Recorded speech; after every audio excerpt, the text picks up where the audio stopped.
En fait, toutes ces violences verbales qui ont accompagné ce chemin-là, je les ai aussi mises dans ma tête. Une phrase qui dit « Quand tu ne t'attardes pas sur tes problèmes existentiels, la vie fera en sorte, avec tous les moyens qu'elle a, de te remettre le nez dedans pour que tu t'asseyes et que tu fasses attention à ce que la vie essaye de te donner comme signe. » On a chacun notre mission de vie, mais le jour où tu prends conscience de ça, où ça tombe, tout d'un coup, tout devient hyper clair.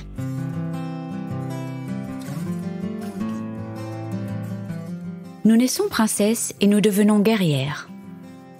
Fermez les yeux. Ça vous parle ?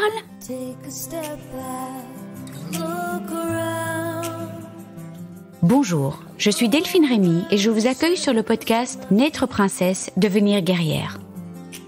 Vous entendrez ici des personnes inspirantes, des médecins, des philosophes qui, j'espère, vous feront du bien. Vous entendrez aussi des femmes, comme vous, comme moi, des super princesses et hyper guerrières. Elles gèrent et elles galèrent. Comme vous, comme moi. Elles s'écroulent parfois et elles se relèvent.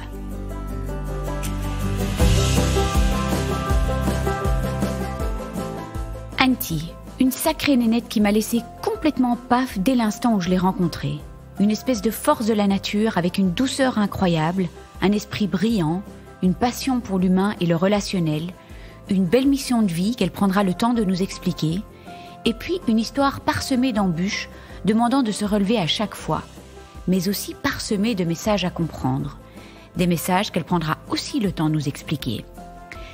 L'épreuve de la maladie est venue frapper 3 fois, à commencer par un cancer du rein à 24 ans, cet âge où la vie nous appartient, on démarre une carrière professionnelle, on vit des passions amoureuses. Elle revenait d'un voyage au Yucatan, elle pétait la forme et paf ! En quelques jours, on lui balance cette bombe. Elle a réalisé que sa vie ne tenait qu'à un fil quand elle est descendue au bloc et qu'on lui a dit qu'elle ne se réveillerait peut-être pas. C'est dans ce cadre-là qu'Anty nous explique la différence entre le cure et le care. Le cure, l'urgence de soigner la patiente, l'urgence d'agir pour la sauver, pas le choix. Et la patiente est aussi dans cette phase cure. Il ne faut pas mourir. Et puis, il y a cette notion de care. C'est la relation avec la patiente. C'est l'importance de soigner le tout, la maladie et la relation avec la personne malade.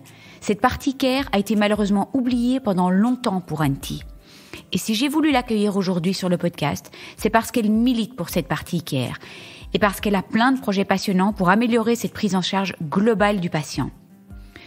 2 ans plus tard, récidive. Elle a bien réalisé tout ce qu'elle venait de vivre pendant 2 ans, mais elle l'a mis de côté pour pouvoir avancer, ainsi que toutes les violences verbales qu'elle a subies. Vous n'allez peut-être pas vous réveiller, ou un employeur qui se sépare d'elle après sa récidive, des mots parfois inaudibles pendant son parcours médical. Elle parle de déni. Une stratégie parfois formidable pour nous permettre d'avancer. Personnellement, c'est une stratégie qui m'a permis de traverser des épreuves difficiles dans ma vie, mais est-ce que cette stratégie est durable ? Anty parle de déni, mais aussi un tempérament à ne pas se mettre trop en avant, à ne pas prendre trop de place. Toutes ces épreuves lui ont appris à prendre sa place, à s'affirmer et à sortir tout ce qu'il y avait au fond d'elle, et plus particulièrement quand le cancer a refrappé 10 ans plus tard. L'utérus était la cible cette fois. Une tumeur a cohabité avec son petit bébé, parce qu'elle a fini par être enceinte après 3 ans d'essais infructueux. Une histoire abracadabrante. Elle avait senti cette tumeur, mais on ne l'a pas écoutée. L'autorité de la blouse blanche, la tyrannie du savoir, tout un débat encore. Encore une violence verbale, une annonce par téléphone manquant totalement d'humain. Et là, Anty a dit « stop ». Ce fut un détonateur, le détonateur. Elle nous expliquera tous les petits signes qu'elle a eus dans sa vie et l'importance de voir tous ces petits signes pour comprendre quelque chose qui était enfoui et qui devait s'exprimer. Il avait des choses à réparer. Il fallait qu'elle plonge la tête la première dans ses émotions, qu'elle se connecte à elle pour réparer ce qui devait l'être. Elle s'est ouverte à un regard plus spirituel sur la vie et tous ses messages. Bon, elle va nous parler de plein de choses encore et je continuerai encore bien l'intro tant je suis excitée par tous les sujets qu'elle va aborder. Anty a étudié à l'Université des patients à la Sorbonne et elle nous expliquera cette nouvelle profession qui s'appelle patient partenaire ou patient expert.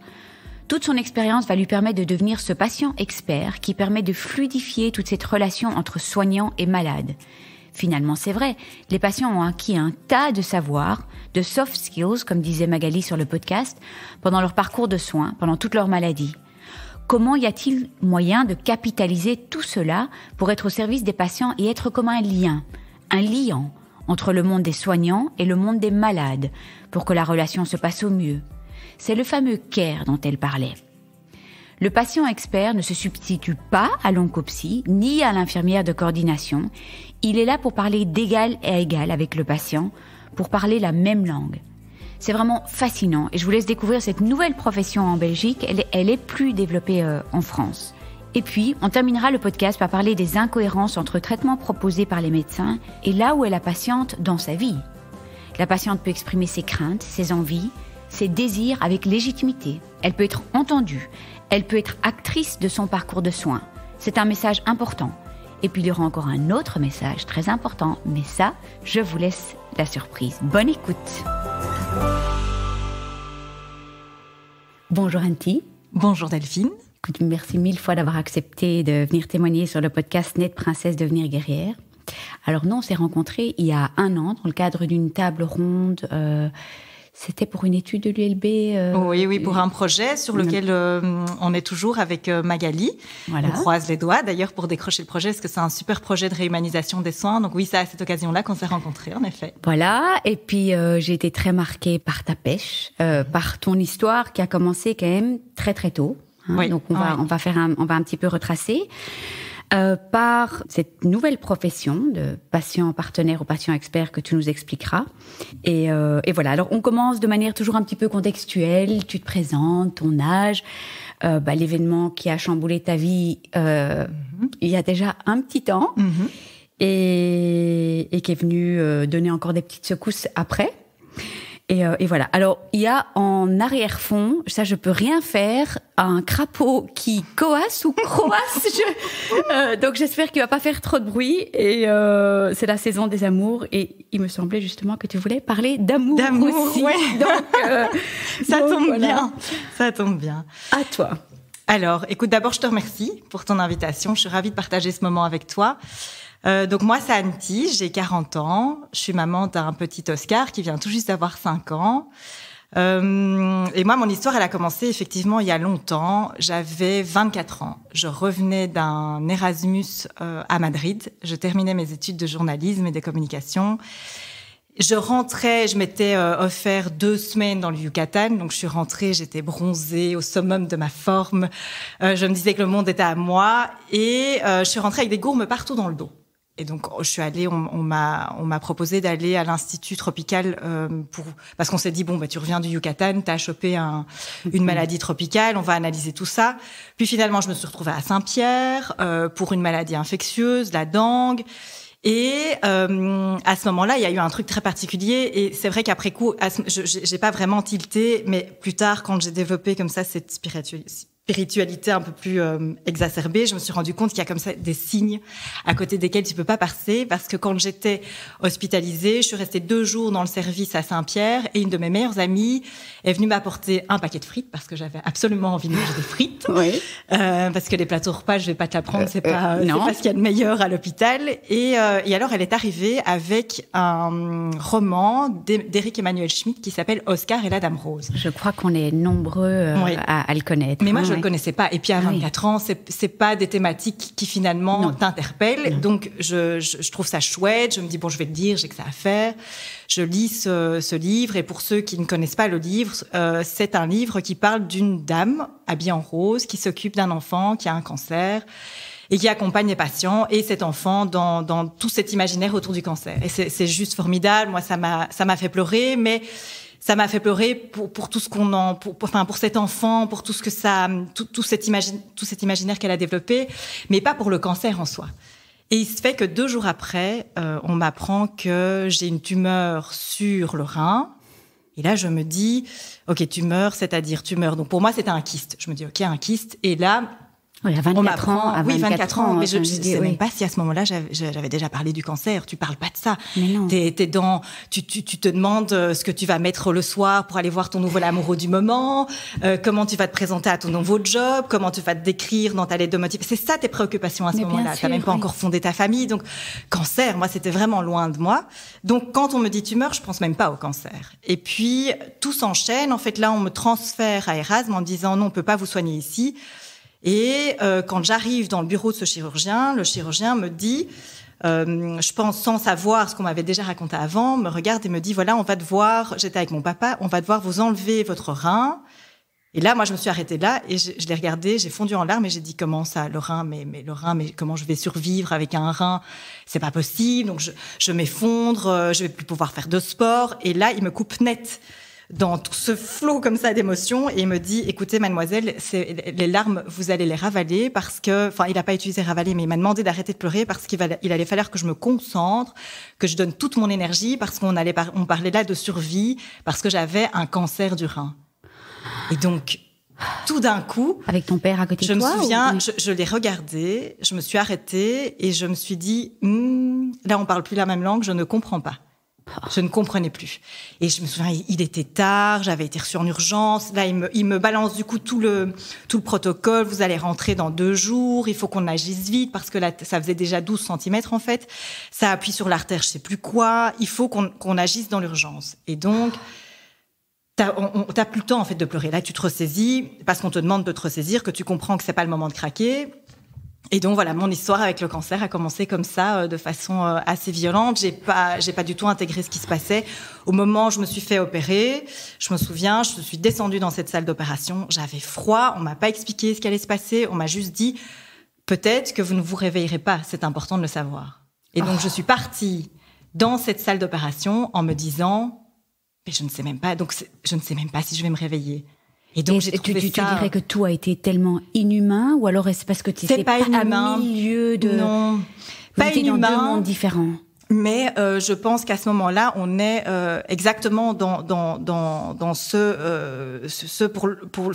notion pour laquelle je milite assez fort, c'est cette différence entre le cure et le care, c'est-à-dire que eux, ils sont dans l'urgence et ils avaient raison. En soi, tu vas voir un médecin pour qu'il vienne te sauver et qu'il fasse quelque chose parce que tu vas pas bien et qu'on te dit que peut-être que tu ne te réveilleras pas. Donc oui, tu as envie d'être sauvé. Donc t'es focalisé toi aussi en fait en tant que patient dans le cure.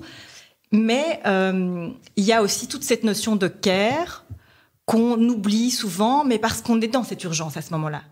Le seul truc, c'est qu'après, moi, on l'a oublié très longtemps. Et que du coup, je m'en suis pas préoccupée et que maintenant, voilà, c'est quelque chose qui me tient très fort à cœur, c'est tout le relationnel, tout le fait d'établir une relation avec ton patient avant de toujours se focaliser sur le résultat. Alors, évidemment, je peux pas tirer à boulet de canon comme ça sur ce qui s'est passé dans la mesure où il m'a sauvé la vie et il l'a fait 3 fois et c'est quelqu'un dont je ne pourrai jamais me défaire et que je suis en totale admiration pour ce qu'il a fait. Il a aussi, lui, eu un chemin particulier, il a changé, je trouve qu'il s'est adouci, il a vraiment pris conscience de toute l'importance du relationnel, mais à ce moment-là, il était le jeune médecin et son but, c'était de me sauver et il l'a fait. Voilà. Mais, donc c'est pas que c'était inhumain, c'est que t'as pas le temps de penser à ça. Parce qu'en fait, t'as quelqu'un qui est devant toi, qui va en fait peut-être mourir dans la nuit parce que la boule appuie sur une artère. T'as pas le temps de commencer à penser au fait que c'est un petit peu dur pour son petit cœur de 24 ans. Non, oui. Ça va, on avance et on s'occupera de ça après. Sauf qu'après, on ne s'en occupe jamais, en fait. Et quand est-ce que justement tu as eu cette dimension peut-être un peu humaine, est-ce que tu peux raconter peut-être juste les suites du parcours? Oui. Comme ça, au moins, on a le contexte. Et puis, justement, quand est-ce que cette dimension humaine est arrivée? Et puis, j'imagine que tout ce que tu fais maintenant, c'est par rapport, c'est lié à tout ça, évidemment. Complètement. Oui. Et donc, en fait, là, j'avais 24 ans, je l'ai vécu comme ça, un peu comme une grippe et un peu dans le déni. Donc, ok, t'as fait ton cancer. 6 mois après, je m'étais remise sur pied. Il faut quand même savoir qu'on t'enlève un rein. Pendant 1 mois, je suis restée sans manger. T'as une sonde. Enfin, c'est très difficile physiquement. Donc, il fallait quand même le temps de se remettre physiquement. T'avais déjà fini tes études à ce moment-là? J'avais fini mes études. Moi, je m'étais projetée faire des attachés de presse dans un super, on m'avait proposé un super stage, c'est LVMH. Enfin, moi, je voyais des strass et des paillettes. À ce moment-là, c'est tout ce qui compte, en fait. Et donc, je me suis focalisée là-dessus. Je me suis dit, OK, tu fais vite ton truc, tu te guéris, tu te remets sur pied, et puis hop, basta, tu mets ça dans un coin de ta tête et tu continues. Et d'ailleurs, la preuve en est, c'est que j'ai interdit à mes amis de l'époque, qui sont toujours les mêmes d'ailleurs maintenant, je leur ai interdit de venir me voir les 2 premiers mois parce que j'avais perdu tellement de kilos que je pouvais pas me mettre debout. Et je m'étais dit, si elles me voient comme ça, elles vont garder cette image-là de moi. Et si moi, je veux avancer, je ne veux pas rester dans la tête des gens la fille de 24 ans qui a eu un cancer. Et donc, j'ai refusé qu'elles me voient. Et donc, elles m'ont vue au moment où je me suis retrouvée, moi, et encore, après 2 mois, tu te retrouves pas vraiment toi physiquement, c'est tout un chemin, mais voilà. Et donc, j'ai vécu ça comme ça, puis le cancer m'a rattrapée 2 ans après, parce que j'ai fait une récidive. Et alors là, j'ai vécu une autre dimension du cancer, c'est que j'étais à ce moment-là rédactrice pour un magazine pour expatriés. Et mon employeur m'a envoyé une lettre pendant ma convalescence qui disait je pense qu'Anty ne reviendra pas en pleine capacité de ses moyens, donc je me sens obligée de me séparer d'elle. Alors, tu vois, à ce moment-là, bon, j'aurais pu porter, c'est pas des choses que tu fais en soi, ni humainement, ni professionnellement. Et moi, je me suis dit, bon, tu sais quoi, très bien, si t'es pas capable de comprendre ce genre de choses, en fait, j'ai plus rien à faire là. Et j'ai quitté mon job. Je me suis de nouveau remise en selle assez rapidement. Et puis, mon cancer m'a laissé tranquille pendant 10 ans. En fait, dans cette première partie de vie avec mon cancer, j'ai fort été dans le déni. C'est-à-dire que j'ai vécu ça au moment T où ça m'est arrivé, puis je l'ai mis dans un coin de ma tête et j'ai avancé. Et toutes ces violences verbales qui ont accompagné ce chemin-là, je les ai aussi mises dans ma tête. Je me suis pas arrêtée là. C'était ta stratégie, probablement. Tu as besoin de cette stratégie. En fait, maintenant, je peux dire que oui. À l'époque, je m'en rendais pas compte. Mais après, ça fait écho aussi à une histoire familiale. C'est-à-dire que j'apprends maintenant à prendre ma place. Mais je suis d'un naturel comme ça, plutôt discrète. Je vais pas me mettre en avant. J'ai toujours eu du mal à trouver justement cette place.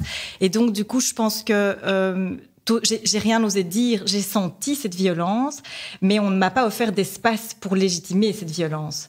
Et donc, du coup, c'est pas sorti. Et donc, je n'ai trouvé cet espace ni autour de moi, au niveau privé, ni autour de moi au niveau professionnel. Et donc, je me suis dit, finalement, peut-être que c'est pas si important que ça, avance. Oui. Tu vois? Oui, tu as pas trouvé l'espace et ça a pu s'exprimer plus tard. Voilà, alors, exactement. Ouais. Ouais. Parfois, on a des stratégies qui nous servent, finalement, dans Mais tout sert, en fait. Ça m'a aidé à me protéger à ce moment-là et ça m'a aidé à avancer. Après, ce qui est important, c'est qu'à un moment donné, il faut s'arrêter et il faut y réfléchir et il faut faire sortir tout ça. Et ça, je l'ai compris, à mes dépens.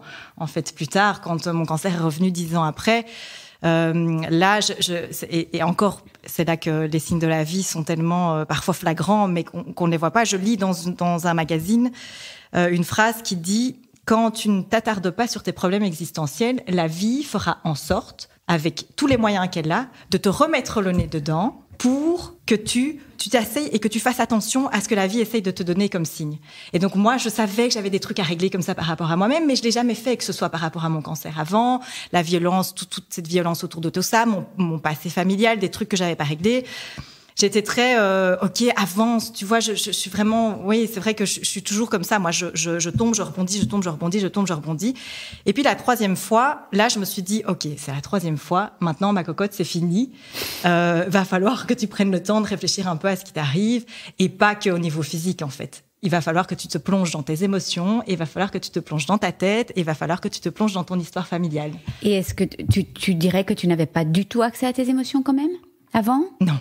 Je me suis rendu compte à ce moment-là, donc j'avais 36 ans quand j'ai récidivé, que j'étais coupée des émotions. Était où? Donc c'était d'abord le rein. Donc d'abord le rein, puis ça a été sur l'intestin grêle, puis la 3e fois, ça c'était le plus violent au niveau symbolique, c'est que ça s'est mis dans l'utérus. Oui. Et en fait, donc moi, je suis tombée enceinte par fécondation in vitro, parce qu'évidemment, avec tout le passif médical que j'avais déjà des signes d'endométriose, et en plus, j'avais des adhérences qui faisaient que c'était très compliqué que je tombe naturellement enceinte. Après 3 ans d'essai, finalement, on s'est dit avec mon ex-mari qu'on allait passer par la FIV. Et après plusieurs essais loupés, finalement, ça fonctionne. Je tombe enceinte. Et à ce moment-là, il faut savoir qu'on était partis vivre au Vietnam. On avait eu envie. Un jour, on s'était mariés et j'avais dit à mon mari, écoute, je sens comme ça que j'ai besoin d'autre chose, j'ai envie de vivre autre chose. Ne nous prenons pas la tête, on démissionne et on se pose pas de questions, on s'en va, on n'a pas encore d'enfant, pas de responsabilité, on part au Vietnam. Ouais. Et puis il m'a regardé en me disant... Ok, bon, il était un peu habitué, mais il s'est dit, ok, il est un petit peu taré, qu'est-ce qu'elle raconte? On est en plein parcours professionnel ascendant. Est-ce que c'est vraiment une bonne idée, ton truc? Mais après, moi, quand je suis convaincue d'un truc, je suis tellement enthousiaste que j'arrive à emporter les gens avec moi. Donc, il n'a pas eu le choix. Oui. On est parti et il avait très envie de ça aussi. Donc voilà, c'était super chouette. Tout abandonné, en fait. Et donc, on a démissionné sans savoir ce qu'on allait faire. Et je trouvais cette liberté qu'on s'est donnée juste extraordinaire. On n'avait aucun but, aucune finalité, si ce n'est vivre autre chose à deux. Et donc, on est parti au Vietnam et on est rentré pour faire une FIV pendant l'été. Et la FIV, cette FIV-là a prise. Et donc, du coup, comme ça peut pas toujours être aussi simple, j'ai fait un décollement du placenta. Et on me dit, vous avez, je sais même plus comment ça s'appelle, donc un placenta prévia, oui. un cordon qui passait pas au bon endroit. Bref, vous devez rester alité. En tout cas, les 3 premiers mois. Mon mari repart au Vietnam et donc je vis les débuts de grossesse toute seule. Il se fait que finalement, j'ai dû rester alité quasi pas alité, mais en tout cas au calme toute ma grossesse, et interdiction de reprendre ce vol pendant 12 heures jusqu'au Vietnam. Donc lui doit terminer sa mission, donc je dois vivre cette grossesse seule. Et tout d'un coup, je me dis, c'est quand même curieux, parce que quand mes copines étaient enceintes, elles étaient hyper épanouies, tu gardes la forme, tu marches, et moi je ne savais même plus marcher. Donc je vais voir, t'as ces grosses échographies que t'as comme ça, tu sais, 5 mois, oui, enfin je sais plus quand, là. Et à l'échographie de 5 mois, elle me dit, je lui dis, écoutez, je trouve qu'il y a un truc qui est hyper curieux. Mon fils se met toujours à droite. Je le sentais toujours à droite. Et je dis, il est toujours à droite. Et à gauche, j'ai mal, j'ai une douleur. Et donc, elle regarde. Et alors, il faut savoir que c'est une échographe. Donc, c'est là, toute l'autorité médicale qui est hyper importante. Et il faut sensibiliser les gens à ça. C'est que, en fait, c'est quelqu'un qui est hyper connu dans son domaine. Elle est assise sur sa réputation. Et donc, quand tu vas chez elle, tu y vas parce que tu sais qu'elle fait bien son boulot et t'es en pleine confiance en fait. Donc, t'arrives, tu vas pas remettre en question ce qu'elle te dit parce que c'est le but, en fait. C'est que t'arrives et toi, c'est chacun son job et son domaine de compétences. T'as une plainte, tu lui dis, après, elle t'explique ce qu'elle voit et puis that's it. Grande experte. Voilà. Et donc, elle voit effectivement quelque chose. Elle objective ma douleur, donc ça me fait du bien. Elle me dit, oui, je vois une sorte de fibrome. Bon, la forme est un petit peu bizarre, ça saigne, c'est un petit peu curieux, mais je pense que c'est un fibrome utérin. Alors, il faut savoir que ça peut arriver, ça arrive souvent dans les grossesses, donc elle n'était pas complètement à côté de la plaque, je remets pas ça en doute. Oui.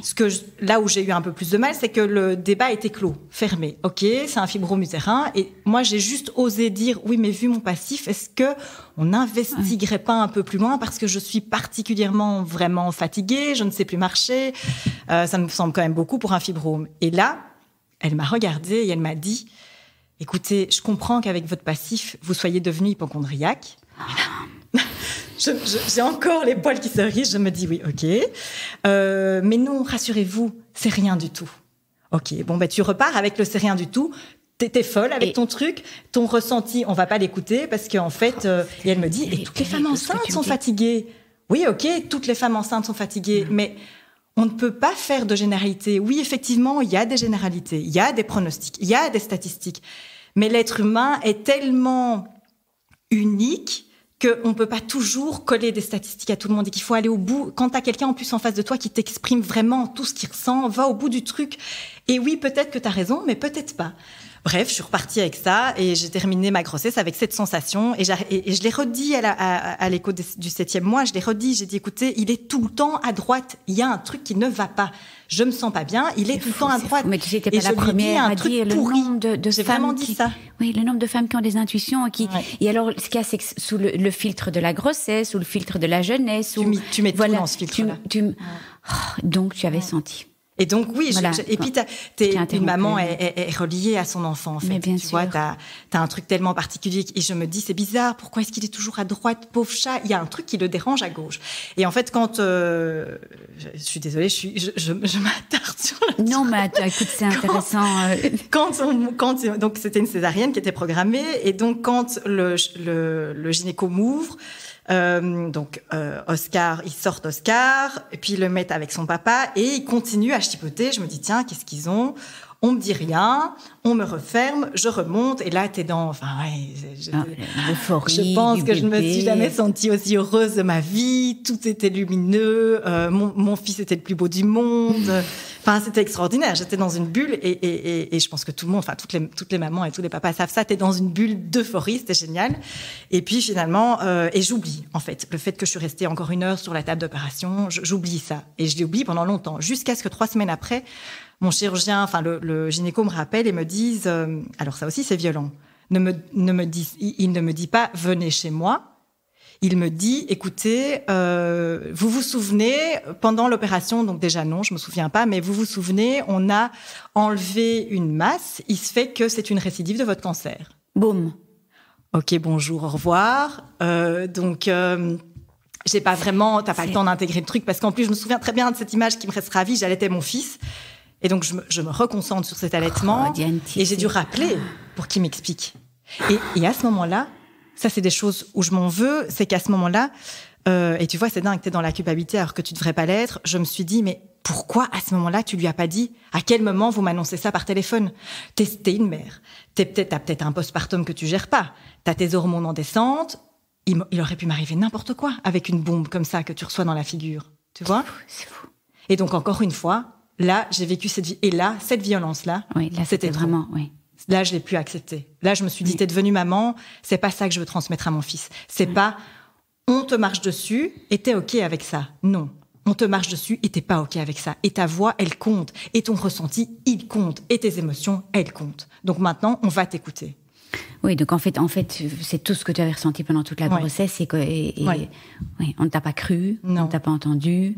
Je te lâche ça comme non, mais parce que j'entends, et puis j'entends aussi tout le parcours de Phil qui est hyper compliqué.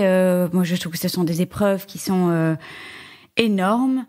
Bon, mais tu en as fait quelque chose de tout ça, évidemment. Oui. Qu'est-ce que ça te fait de retracer tout ça? Ah, bah tu sais, moi qui ai été comme ça coupée longtemps de mes émotions, quand là t'en reparler, tu prends plus jamais le temps en fait de t'asseoir, t'es vite reprise par le fil de la vie. Et quand je passe des moments comme ça avec des personnes comme toi, ça me permet de me reposer et de me redire, écoute, waouh, t'as fait un sacré parcours.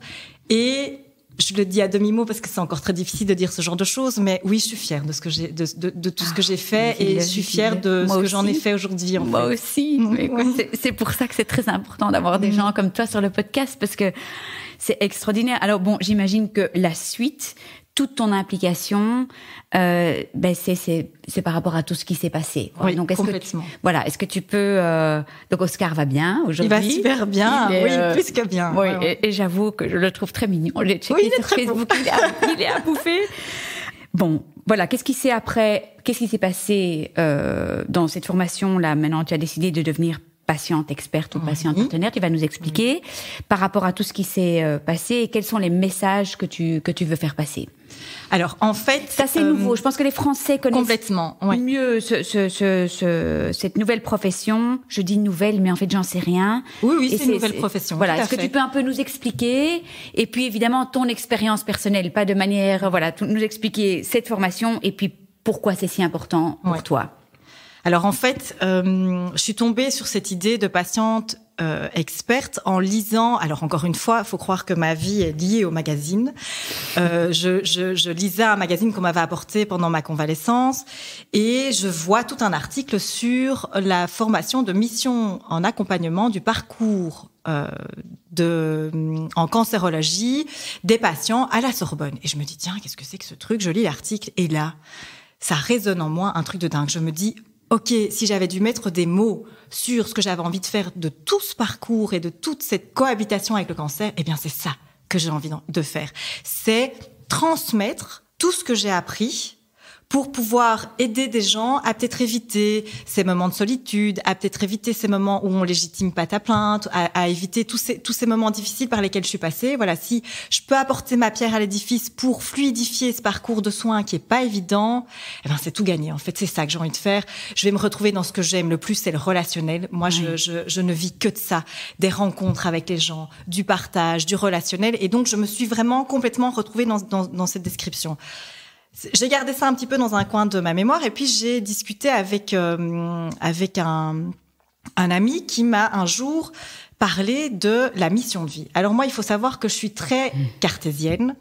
La spiritualité, c'est quelque chose à laquelle j'ai été confrontée parce que ma famille, la moitié de ma famille est vietnamienne, donc j'ai des origines asiatiques et donc la spiritualité, elle a une place hyper importante là-dedans et j'ai beaucoup échangé avec ma grand-mère à ce sujet-là. Mais voilà, j'y étais pas plus sensibilisée que ça. C'est toujours resté dans un coin de ma tête et je sais pas, je me trouvais pas. J'ai toujours trouvé ça un peu. Comment je pourrais décrire ça, comme si c'était futile et que ça n'avait pas sa place en fait quand t'es éduqué à l'occidental comme je l'étais. Donc j'ai laissé ça de côté et en fait lui a commencé à me parler de mission de vie et je me souviens d'avoir regardé en me disant oula. Cette conversation part un petit peu dans des chemins à la travers que j'avais pas du tout prévus. C'est bizarre, son truc, qu'est-ce que c'est, être aligné? J'étais, mais ça veut dire quoi, être aligné? Et puis, il me dit, oui, c'est cette notion d'être ancré. Une fois que t'es aligné, que t'es sur ton chemin, tu verras les choses se mettre naturellement en place. J'étais, ouais, ça, c'est toujours facile quand ça t'arrive. C'est toujours plus facile aux autres. Moi, j'ai pas de chemin de vie. Qu'est-ce que tu racontes? Et alors, je me souviens de m'être dit, ancré. Ça veut dire quoi, ancré? Bah oui, moi, je me sens, en fait, j'ai mes 2 pieds sur terre. Je me sens vraiment, tu vois, consciente, mais c'est pas ça ancré. Et tout d'un coup, comme ça, je me suis intéressée à ça. Et tout d'un coup, j'ai compris que ce que j'avais lu, c'était ma mission de vie. Et on a tous nos missions de vie. Tu vois, parfois, pour l'une, ça va être, ou pour l'un, ça va être père, être mère, ça va être prof. On a chacun notre mission de vie. Mais le jour où tu prends conscience de ça, où ça tombe, tout d'un coup, tout devient hyper clair. Et moi, c'est ce qui m'est arrivé. C'est tout d'un coup, donc je me suis dit, c'est ça que je veux faire. Voilà. Ça me paraît clair. Alors, c'était très nébuleux parce que quand j'ai lu l'article, ça venait d'être mis en place. C'est tout jeune. En fait, l'université des patients est pas si jeune que ça, mais le parcours en cancérologie l'est par contre.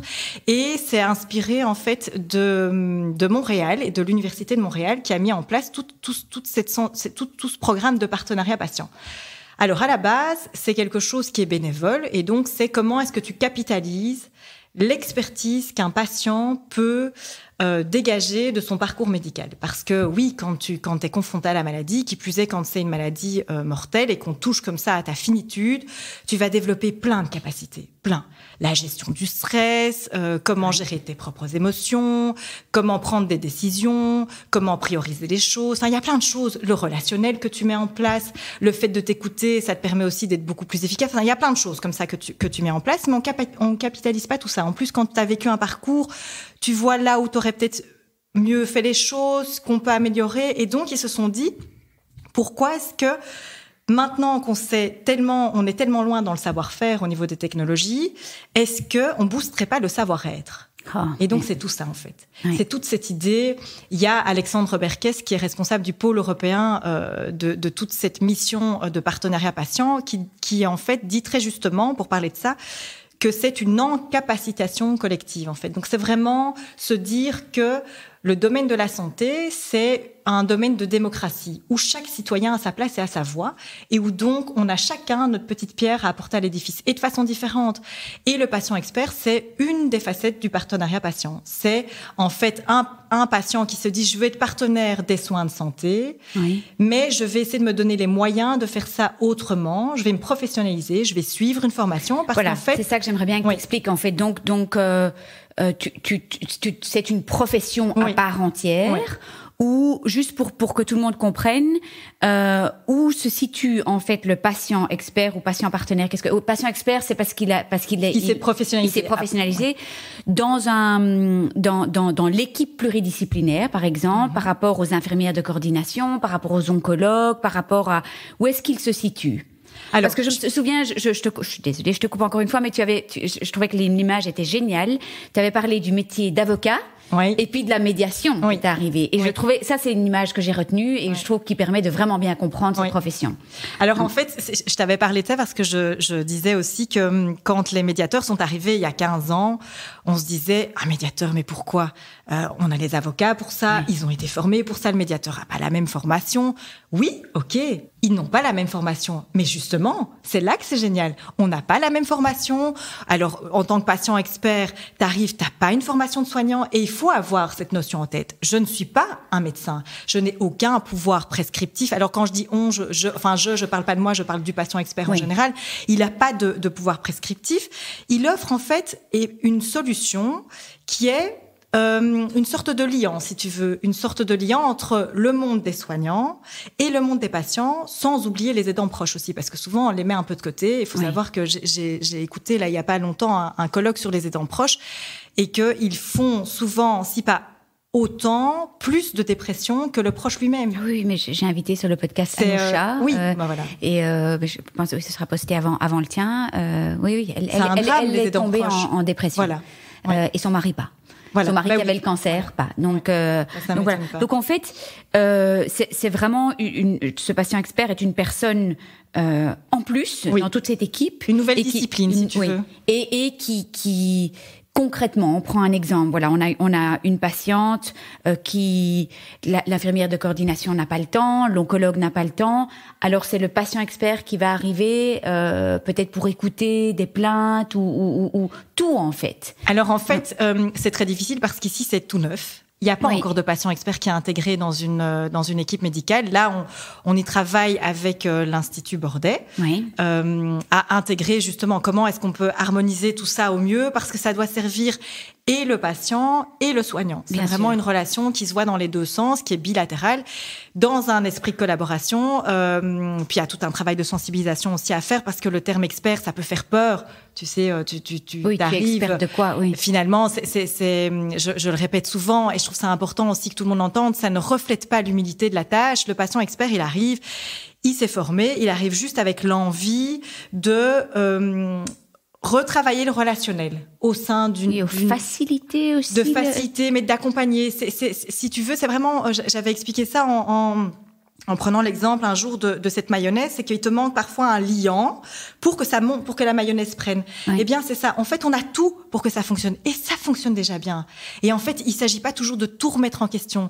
Mais c'est juste dans l'idée d'apporter quelque chose qui va un peu améliorer, rendre la mécanique un peu plus fluide. Et c'est juste plus dans le relationnel. Donc c'est souvent ça qui manque en fait finalement parce que les infirmières de coordination n'ont pas toujours le temps. Dans plein d'hôpitaux, il y en a carrément pas.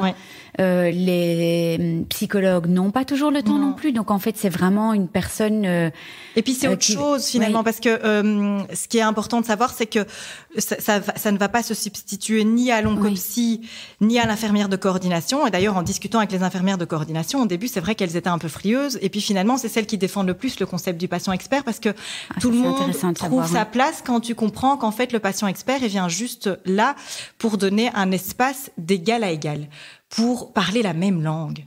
C'est juste ça. C'est comme, ça me fait souvent penser à il y a un groupe comme ça sur Facebook qui s'appelle Maman, Future Maman. C'est le même principe. C'est que qui de mieux que quelqu'un qui est maman pour te donner des conseils sur ton rôle de maman. Oui, enfin, c'est comme dans tous les groupes de soutien du cancer aussi, c'est vraiment la même. C'est la même chose. Et en fait, la différence entre, par exemple, aussi avec une association de patients, c'est qu'ici, tu viens pour travailler in situ sur un terrain médical, pour travailler aussi en collaboration avec les soignants. Donc, c'est plus juste apporter cette aide aux patients, c'est aussi essayer d'imaginer comment est-ce que tu peux soulager des soignants qui ont cette envie de retrouver justement ce relationnel. Ces infirmières de coordination, elles sont là pour garder ce relationnel. Donc, il n'est pas question de leur voler ça, mais d'offrir par exemple un espace où où le patient peut se plaindre parce que avec une infirmière de coordination, il n'a pas le temps. Les infirmières de coordination, elles sont submergées. Et donc il faut voir le patient expert comme une nouvelle ressource en fait. C'est vraiment une nouvelle ressource d'égal à égal qui offre un autre espace de soutien, d'un autre style. Et c'est pas non plus un espace de soutien.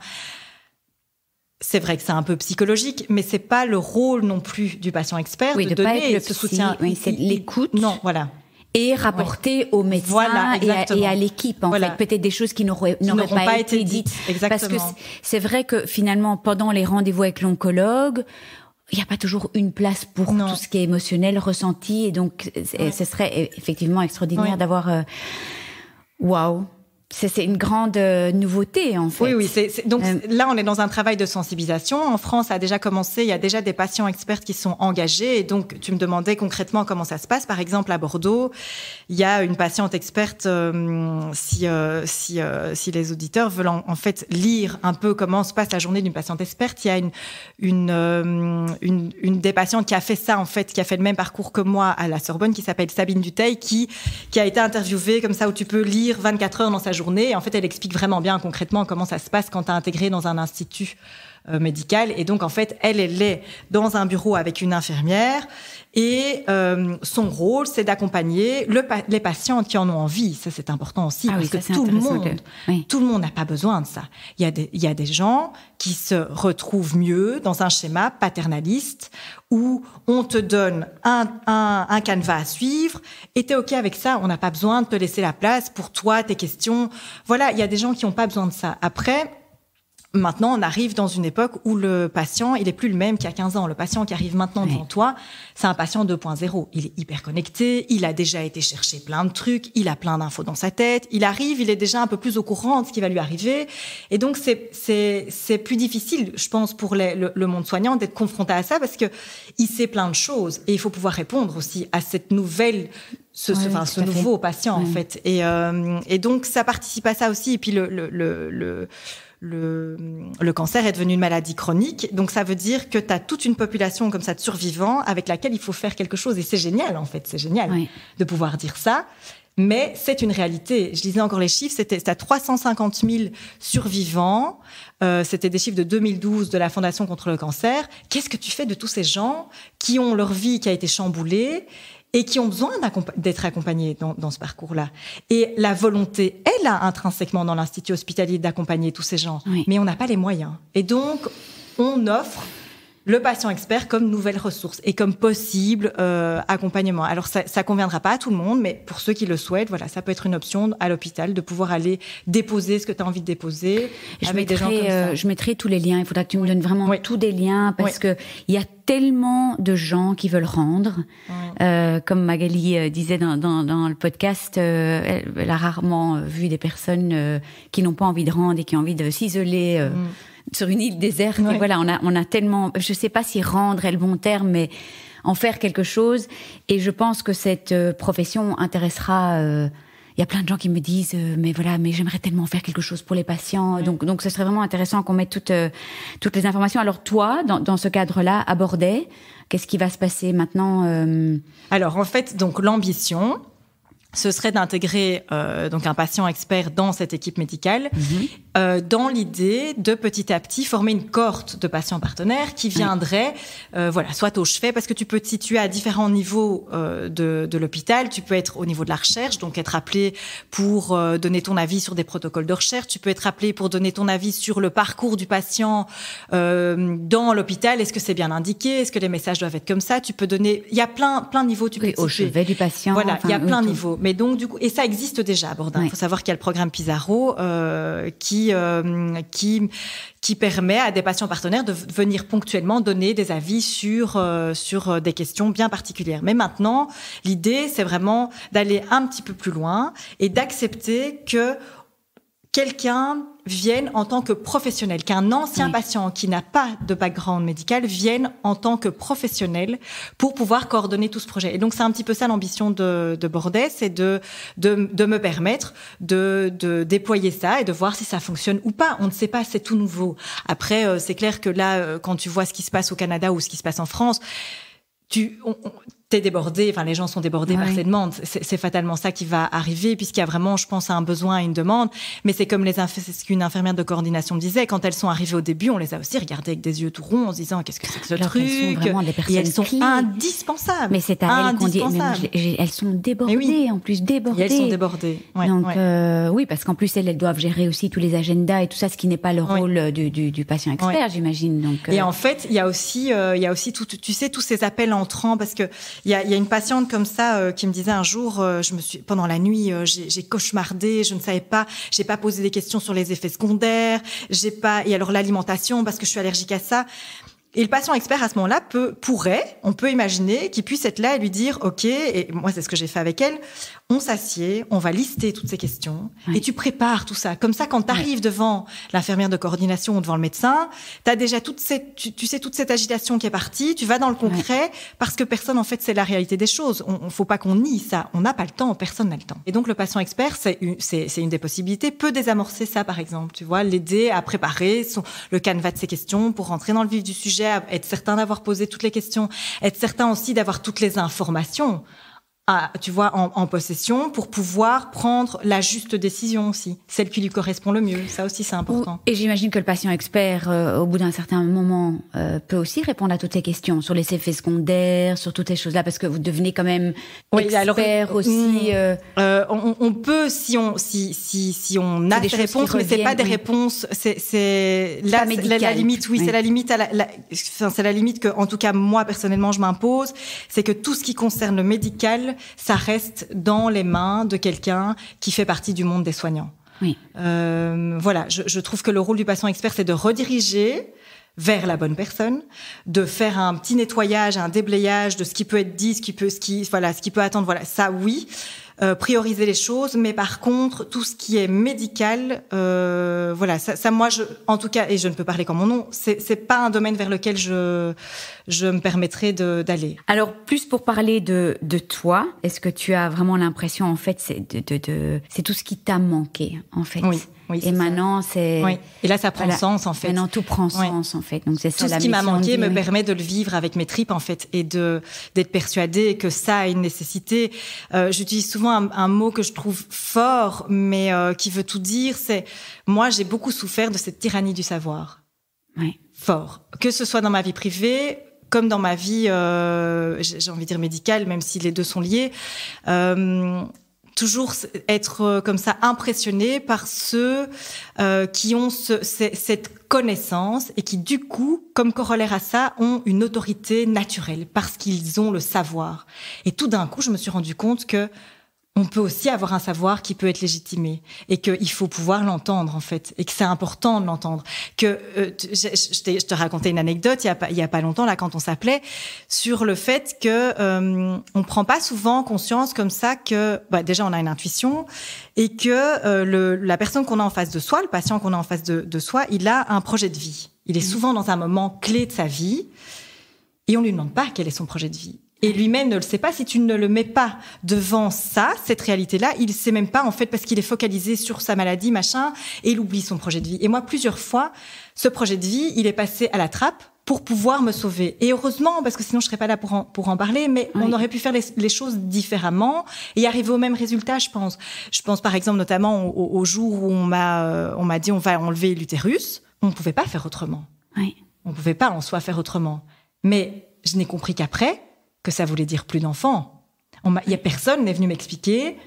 C'est plus d'enfants, on m'a pas dit, on va peut-être congeler vos ovules, comme ça, après, vous pourrez encore avoir des enfants avec une mère porteuse.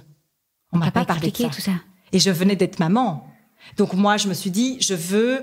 Et quelqu'un m'a dit, écoutez, il faut pas toujours trop tirer sur la corde. Soyez déjà contente, on va vous sauver pour que vous vous occupiez de votre enfant. Et donc, j'ai mis ça de côté. Et ça n'est qu'après que je me suis dit... Et ça m'est encore revenu il y a pas longtemps en pleine face en regardant le schéma comme ça d'un utérus chez un gynéco où je me suis dit mais tu l'as plus ton utérus en fait, ça y est, c'est fini et t'as pas de plan B parce qu'on n'a pas parlé de ce plan B, parce qu'on s'est focalisé sur sauver ta vie. Et je pense que j'aurais probablement fait les mêmes choix à ce moment-là pour ça. De toute façon, j'avais pas vraiment le choix en soi, mais juste qu'on me propose cette alternative et que je me dise oui, on peut peut-être éventuellement congeler mes ovules et j'aurais peut-être pas refait un enfant. Probablement pas, de toute façon, je pense pas. Mais on te l'a même pas proposé. Mais on me l'a pas proposé. Tu vois, ça, on n'a pas parlé de ça.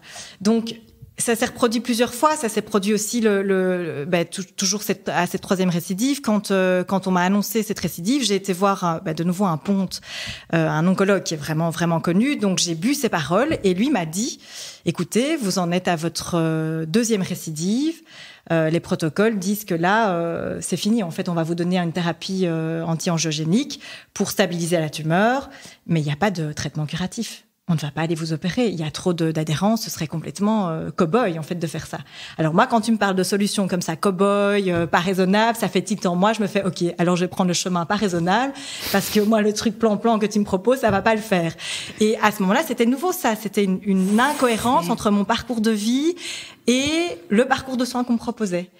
Et qu'est-ce que tu pourrais dire aux femmes, à tous nos auditeurs par rapport à ça justement? En fait, c'est là où j'espère que mon rôle de patient expert pourra servir, c'est de juste, tu vois, ce qui m'a convenu moi ne conviendra peut-être pas à tout le monde. Oui. Mais si mon expérience peut faire sens chez écho et que ça peut résonner chez certains et que ça peut cheminer chez certains et qui se disent OK, je peux en fait me faire confiance, m'écouter. Peut-être que ce que je pense a un droit d'exister, mais sans se fermer complètement, parce que je suis pas en train de dire qu'il faut juste s'écouter soi et pas les médecins. Moi, je n'ai fait qu'écouter les médecins et je suis très heureuse de mon choix. Oui. Mais j'aurais aimé qu'une petite voix me dise, n'oublie pas quand même que t'auras peut-être envie d'être encore maman. N'oublie pas quand même que ta féminité est importante. Tu vois, tout ça. Tout pas que je me dise qu'on légitime en fait, qu'on légitime ça. Et est-ce que tu veux bien raconter la petite histoire là que tu viens de me raconter avec le gynécologue? Parce que mais je trouve ça intéressant. Oui. C'est quand même un exemple. Oui, c'est encore une fois cette histoire d'incohérence entre là où t'en es dans ta vie et ce qu'on te propose comme traitement. Donc je me fais contrôler là tous les 5 mois et dernière résonance magnétique, on trouve ce qu'on pense être un endométriome sur mon ovaire. Donc, je vais voir un spécialiste de l'endométriose qui me dit bon, on va y aller. Tu vois, j'avais l'impression qu'il me proposait un traitement en napalm. Il me dit OK, on va vous ménopauser et puis on verra bien si ça disparaît ou pas. Et donc, je regarde et je me dis, c'est-à-dire ménopauser, ça signifie quoi? Non, donc c'est comme... Moi, je n'étais pas prête à entendre ça. Je me suis dit, OK, petit à petit, déjà, qu'on m'enlève tout, j'ai plus d'utérus, enfin, on m'a déjà enlevé pas mal de choses. Non, si tu pouvais, c'est quoi, c'est-à-dire ménopauser? Et je demande quelle est la grosse conséquence de ce traitement-là. Et il me dit, eh bien, plus de libido.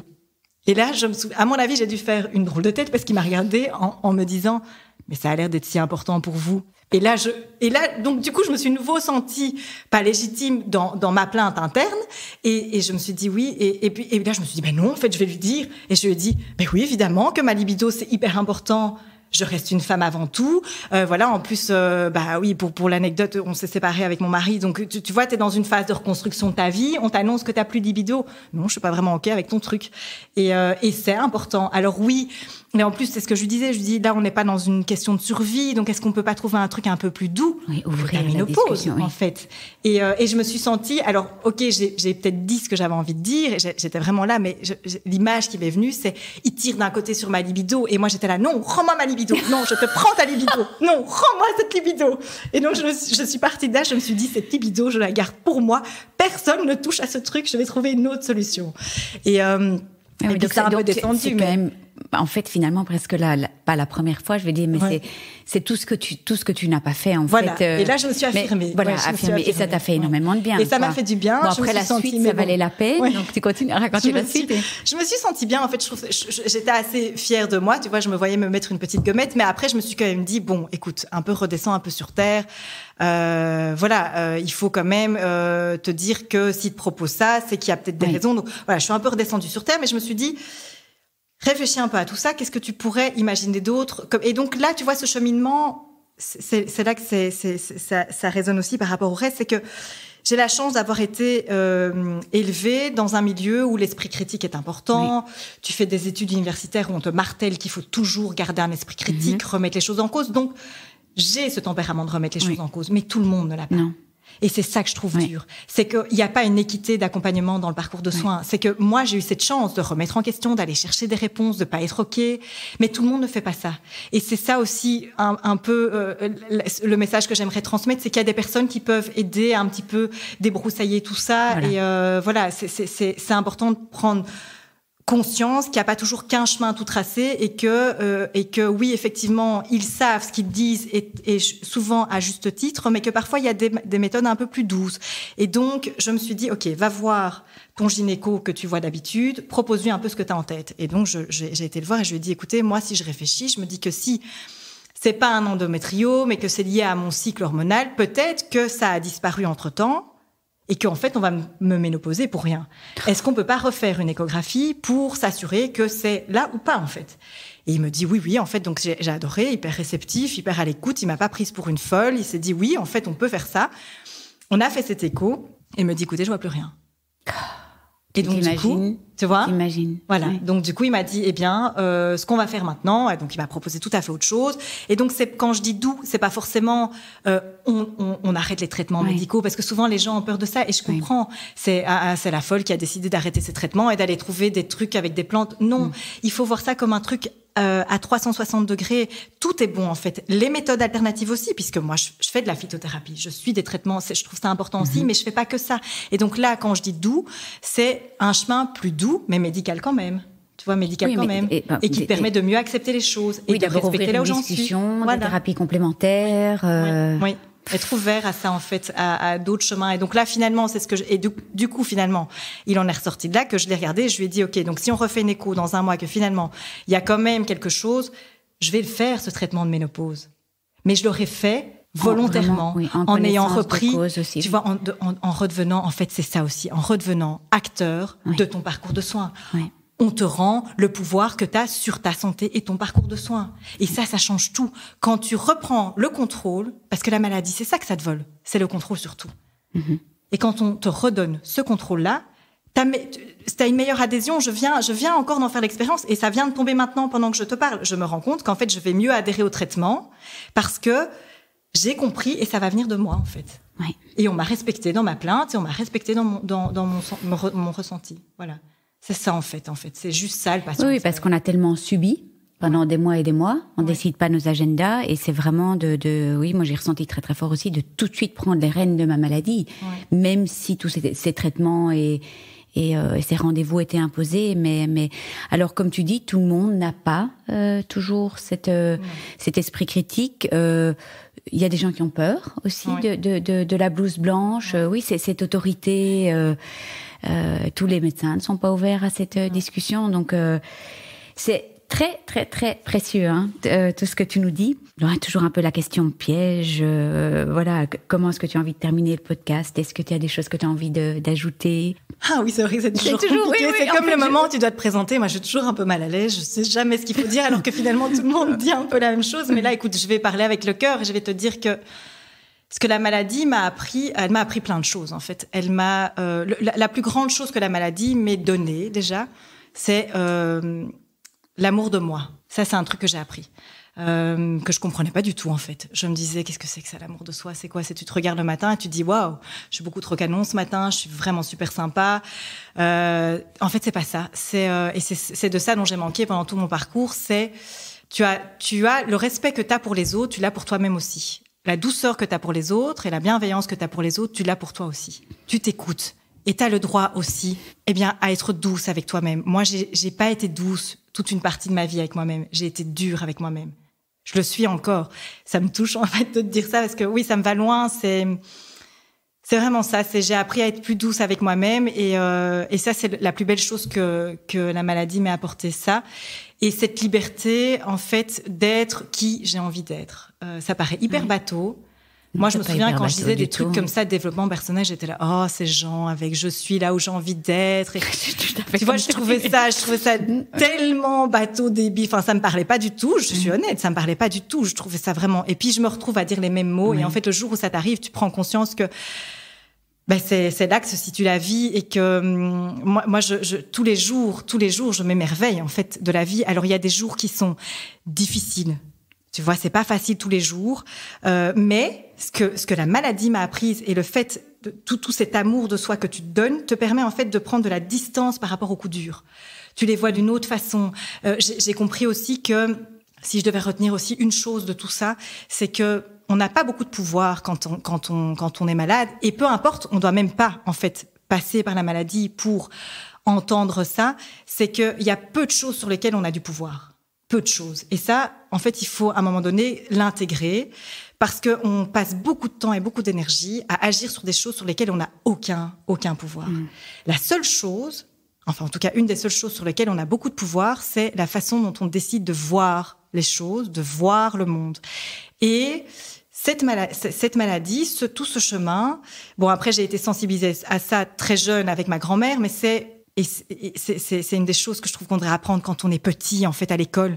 C'est que ce pouvoir que tu as de mettre ta propre couleur aux choses qui t'arrivent, c'est le plus grand pouvoir que tu as au monde, en fait. Oui. C'est là que se situe le pouvoir. C'est pas, je disais un truc tellement juste sur cette idée, en fait, enfin, sur cette notion avec laquelle j'ai grandi et avec laquelle je grandis encore. Ça s'appelle, il y a un mot qui résume ça, c'est le Voorpret. C'est en fait qu'on est tous en fait éduqués avec dans la vie une finalité, un but. Que tu sois malade ou pas. Hein. Quand tu es malade, le but c'est de guérir à tout prix. Voilà, il y a des gens qui ne seront jamais guéris à tout prix. D'ailleurs, on en a discuté, on n'est plus jamais vraiment guéri à tout prix quand on a eu le cancer. Quand t'es dans une boîte, le but à tout prix, c'est de devenir partenaire, c'est de devenir boss, c'est de devenir ça. On est focalisé sur un but et sur une finalité. Et on oublie tout le Voorpret. Et le Voorpret, c'est tout le chemin que tu vas faire pour arriver à ce but. Et qui est le plus important, tu vois. Moi, ce matin, tu vas me prendre pour une illuminée, mais ce matin, quand je suis arrivée chez toi, je mangeais comme ça un petit pain. Il faisait beau.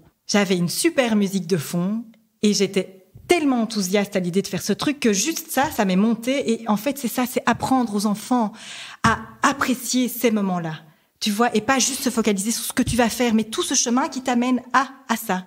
Et alors, il y avait une autre discussion comme ça, beaucoup plus terre à terre et beaucoup plus drôle et plus légère. Je vais terminer là-dessus, mais sur bêtement tout ce et ça n'a rien à voir avec tout ce dont on vient de parler, mais je sais pas pourquoi ça descend, donc j'en parle. Oui. C'est tout ce qu'il y a aussi autour de l'orgasme féminin. C'est un bel exemple. Les mecs, ils veulent absolument arriver à absolument l'orgasme féminin. C'est l'ultime, tu vois, c'est ok, je suis un guerrier, j'y suis arrivée. Mais t'as tout le chemin avant. Et je pense que ça, c'est une image qui va peut-être parler à tout le monde. Eh bien, le Voorpret, c'est ça. C'est tout ce chemin qui est tellement précieux. Et c'est ça. Et la maladie, si j'avais pu avoir une petite voix qui me disait à ce moment-là, tout le chemin que tu vas faire est précieux. Fais attention, arrête-toi, ressens les choses. Essaye de mettre des mots sur ce que tu ressens. Bah, j'aurais adoré ça, en fait. J'aurais adoré ça. Donc, écoute, je pense qu'on va terminer là-dessus. Et en tout cas, je peux te dire que tu vas le communiquer à beaucoup de monde. Donc, c'est vraiment Voorpret. Voorpret. Ça s'écrit comment ? Alors, c'est pas une notion que j'ai inventée. C'est un terme que j'ai entendu, que j'ai lu il y a pas longtemps. Et ça s'écrit Voorpret. Le Voorpret. C'est dans quelle langue, en fait ? Je pense que c'est en néerlandais. Ou peut-être pas, en fait. Voorpret. Je dis néerlandais parce que ça sonne un peu néerlandais. En fait, c'est peut-être finlandais, on n'en sait rien. Oui. Je ne sais pas. Merci Anty, merci de tout cœur. Mais merci à toi, surtout. Vraiment, merci si à toi. Entendu t'étais peut-être tellement concentrée. Moi, oui, le crapaud. On l'entend. Oui, quand tu parlais d'amour, le crapaud. On verra dans le montage si on l'entend. Ça lui a parlé aussi. Mais voilà, ça lui a parlé aussi. En tout cas, mille merci. Merci à toi. Merci à toi pour ce que tu fais et de nous donner une voix. Merci. Merci beaucoup. Je vous remercie de tout cœur de nous avoir écoutés. N'oubliez pas de vous abonner si vous souhaitez recevoir les notifications des prochains épisodes. Et puis, si vous avez apprécié cet épisode, ça me ferait vraiment très plaisir que vous me laissiez une bonne note, comme à l'école, 5 étoiles, et peut-être même un commentaire ou un partage sur les réseaux sociaux. Parce que c'est grâce à vos étoiles, vos commentaires, vos partages que le podcast pourra aider plus de femmes encore, et c'est tout ce que je souhaite. Donner ou redonner espoir, se serrer les coudes toutes ensemble, partager nos joies, nos peines, et célébrer toutes les princesses et guerrières de ce monde. Si vous désirez vous aussi partager votre histoire, n'hésitez pas à me contacter via le blog Cancer je gère, cancer-je-gère.blog. Il y a des instructions pour le partage de témoignages. Et puis je vous embrasse tous et toutes très très fort. Prenez soin de vous et on se retrouve la semaine prochaine. Gros bisous.